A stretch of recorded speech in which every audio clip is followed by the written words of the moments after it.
Now our next speaker today, Professor Shahjahan. Professor Shahjahan is the Vice President of Islamic Council of Queensland and Director of MCCA Limited, and also is the Chairman of Toowoomba Mosque. And it's very well known.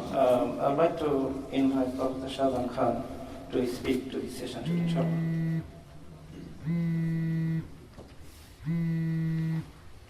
أعوذ بالله من الشيطان الرجيم بسم الله الرحمن الرحيم نحمده ونصلي على رسوله الكريم. My dear brothers and sisters in Islam and distinguished guests, Assalamu alaikum wa rahmatullahi wa barakatuh. Peace be upon all of you. I want to acknowledge the traditional custodian of the land, particularly the elders, past, present and future, on which we work, and they are the original custodians, and they deserve our respect and acknowledgement. Now, I want to thank IPDC for inviting me this morning in their AGM, and I understand that in the AGM they will have their organizational matters, but this is a forum for the community to get together, and I find it very encouraging and interesting that IPDC is engaging with the community right in their AGM. This kind of shows that the commitment they have to work with the wider community, not just within their members and their organizations. This is a big step forward, and I wish the best in this effort. Definitely, IPDC has made a big progress in this particular area of community engagement. As you have seen in the presentation by Dr. Nazrul Islam, the Secretary of the IPDC, that they are an organization to reform human beings, reform the people that come in touch with IPDC, giving them knowledge, encourage them for practice, give them the platform, engage them in social work, community work, and reflect the good characteristics that a human being should have and should practice. In that way, it's a kind of unique organization. It's not bringing people together only for the material activities, but also spiritual uplift. And reforming person from within. That's also an objective of Islam.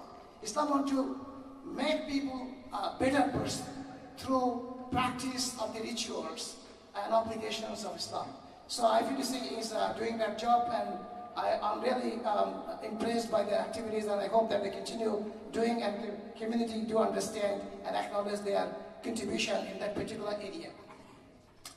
Now, the other thing I can see among IPDC, they're probably one of the most committed group of people, committed to their cause.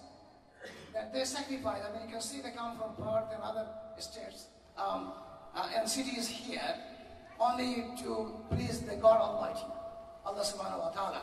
There's no other reason for them coming here.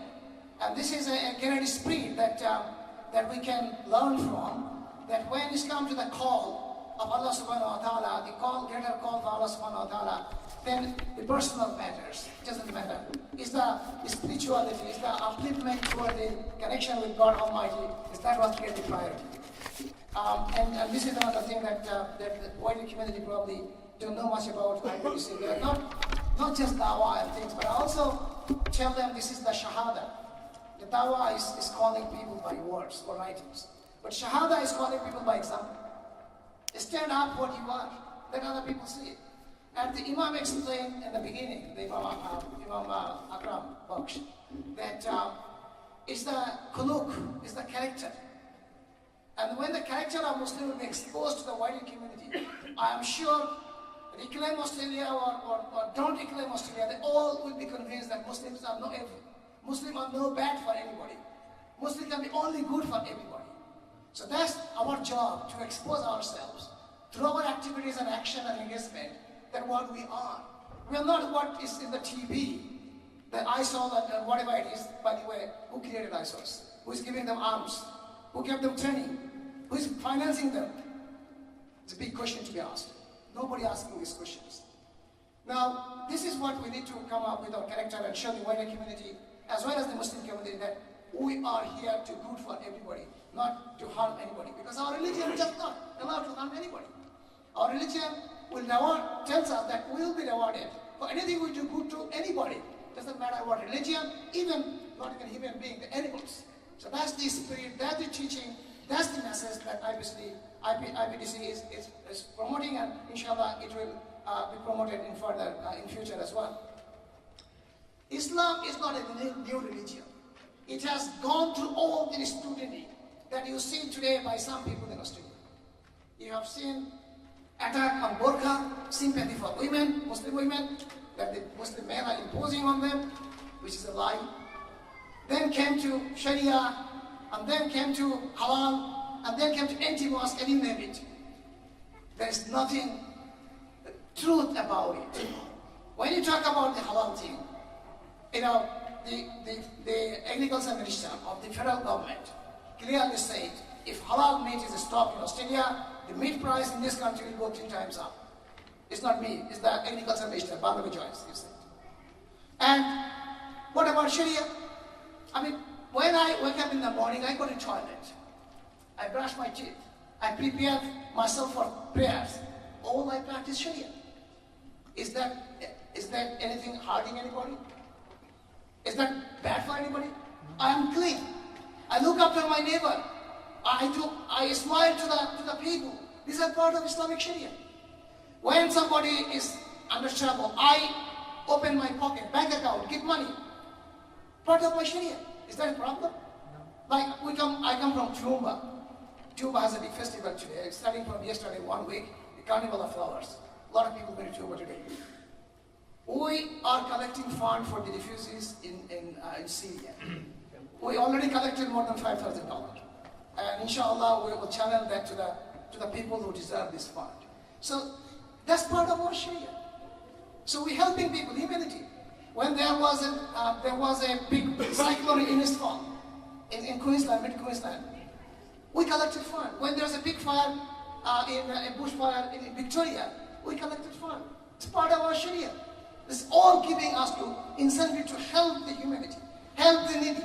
And that's what the Muslims are doing. And as the other speaker said, it's only engagement, talking to people, meeting people, that will remove the unknown barrier between us. Sometimes I say, some of you know probably Tumba Mosque was burned early this year. And I tell people that by burning the mosque, this person has burned a part of the barrier between Muslim and non-Muslims. I'm proud to say, in my son's wedding function, Brother Ismail was there, 2 bishops of Tumba, Catholic bishop and Anglican bishop, they sat in the side-by-side table. And some non-Muslim friends are making jokes. The Muslims have brought Catholics and Anglican together on the same table. We are engaged, and we continue to engage. One thing important, that we should not be hesitated by the action and incitement of some people who want to hesitate us. We should have patience. We should do what we want to do, not react to what other people want us to do. So then we will be losing. And I really appreciate the law enforcement agency, the government officers, that they are trying to give every citizen equal goal. That's what Australia fair goal, right? So the police and ministers and everybody else. But I want these leaders, community leaders, and the police forces to speak up what is truth. That Muslims are no different from others. We are contributing. If you go a little bit past, everything computer, right? If Al-Khwarizmi did not introduce the algorithm, there will be no computers today. Okay? Is the Al-Khwarizmi did not introduce the Arabic numerals, we will be probably, and introduce the concept of zero, will be far way back in scientific development. So these are the simple things that we should get. If Al-Razi did not write the book, Al-Qanun, this is about the medical science, the entire scientific world in medical science will be far behind. 400 years, his textbook was used, his book was used as textbook in the medical colleges. So some people don't know. Some people know but pretend not to know. We need to bring all this historical fact in the context that the Muslims are contributing to this community. I'm glad that Queenslander, many Queenslander are coming up. More and more should come up and speak the truth. We don't want any favor. We want only the fair goal. We want equality, and we are ready to do our part, by the way. We are ready to do our part. And we will do extra step forward to make sure that this country is a better place to live for everyone, not just for the Muslims. Before I finish, I want to acknowledge that the brother has said that I'm part of the MCCA, that the Muslim Community Cooperative. A good news for Muslims in Brisbane and Queensland, MCCA is opening its office first week of October in Brisbane. So now Muslims in Brisbane will have access to the Sharia compliant finances from Brisbane. They can meet MCCA official to work with them to get their finances. And that's a welcome move, and I hope that Queenslander will get the benefit and take the advantage to get arrested with the MCCA and get the Islamic finance and benefit out of it. The final one I want to say that I mentioned the Tumba Mosque was burned. This mosque was built by the support people from every part of Australia. IPDC was a big part, particularly in Sydney. The Brisbane Muslim was the biggest part. Imam Akram and others, Brother Ismail, and many others, Islamic Council, societies, mosques, Imam, ordinary Muslims, they won their hearts. Unfortunately, this was burned twice. This person has not been caught yet. We hope the police will find this person and try it, because otherwise he might come back again and do the damage to that mosque and many other places of worship. We are, inshallah, in the process of rebuilding the mosque. And we hope that, as you did in the past, you will remember this burned mosque. If there's another burned mosque in this city, Karabi Mosque, this mosque is much better now than when it was burned. Inshallah, Tumba Masjid will be much better in future than it was in the past. Thank you very much. And I wish all the best to the IPDC and everybody else. Assalamu alaikum.